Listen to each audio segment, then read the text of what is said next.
Queue న్యూస్లో పనిచేయటకు senior video editors కావాలను సంప్రదించవలసిన నెంబర్లు 8688926084. రాష్ట్రాన్ని అభివృద్ధి చేసుకుందాం. పెద్ద మొత్తంలో పెట్టుబడులు వచ్చేలా సహకరించండి. అమెరికాలోని తెలుగు వాళ్లకు సీఎం రేవంత్ రెడ్డి పిలుపు.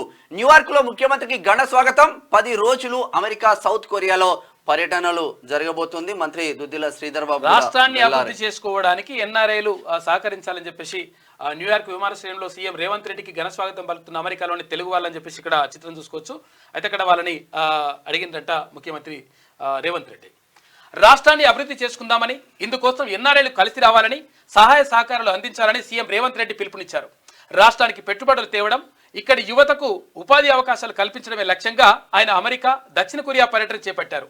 శనివారం హైదరాబాద్ నుంచి బయలుదేరిన సీఎం రేవంత్ రెడ్డి మొత్తం 10 రోజుల పాటు ఆయా దేశాల్లోని ప్రధాన నగరాల్లో పర్యటించనున్నారు. ఆదివారం న్యూయార్క్లోని జేఎఫ్కే ఎయిర్పోర్టుకు చేరుకున్న ముఖ్యమంత్రికి అక్కడి తెలుగు ప్రజలు ఘనస్వాగతం పలికారు. వారిని ఉద్దేశించి ఆయన మాట్లాడారు.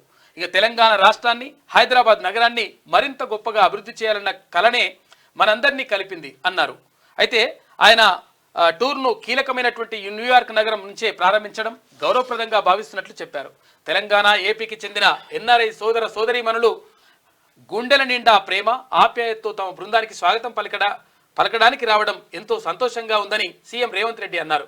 తెలంగాణ అభివృద్ధి కోసం తెలుగువారైన ఎన్ఆర్ఐలు తమ వంతు సహకారాన్ని అందించాలి, రాష్ట్రానికి పెద్ద మొత్తంలో పెట్టుబడులు వచ్చేలా సహకరించాలని చెప్పేసి అక్కడ ముఖ్యమంత్రి రేవంత్ రెడ్డి చేస్తా ఉంటే మళ్ళీ నిన్న మంత్రి దుద్దిల శ్రీధర్ బాబు బృందం కూడా అమెరికాకు బయలుదేరిన మంత్రి Sridhar Babu, CM Revanth Reddy America tour లో పాల్గొనేందుకు మరో బృందం ఆదివారం హైదరాబాద్ నుంచి బయలుదేరి వెళ్ళింది. ఇందులో ఐటీ పరిశ్రమల శాఖ మంత్రి దుద్దిల శ్రీధర్ బాబుతో పాటు సంబంధిత శాఖల అధికారులు ఉన్నారు. సోమవారం ఈ టీం సీఎం రేవంత్ బృందంతో కలిసి పలు ప్రముఖ కంపెనీల సమావేశంలో పాల్గొననుంది. ఇక్కడ మంత్రి శ్రీధర్ టీం కూడా వెళ్ళిందట అక్కడికి. ఇక అక్టోబర్ నుంచి యాదాద్రి కరెంట్ వచ్చే ఏడాది మార్చి కల్లా పూర్తి స్థాయిలో ఉత్పత్తి జరగాలి. అధికారులకు డిప్యూటీ సీఎం బట్టి విక్రమార్క ఆదేశం. ఇక ఈ నెలలో యాదాద్రి థర్మల్ ప్లాంట్ను సందర్శిస్తానని ఆయన వెల్లడించింది. క్యూ న్యూస్ లో పనిచేయటకు సీనియర్ వీడియో ఎడిటర్స్ కావాలను సంప్రదించవలసిన నెంబర్లు 8688926084.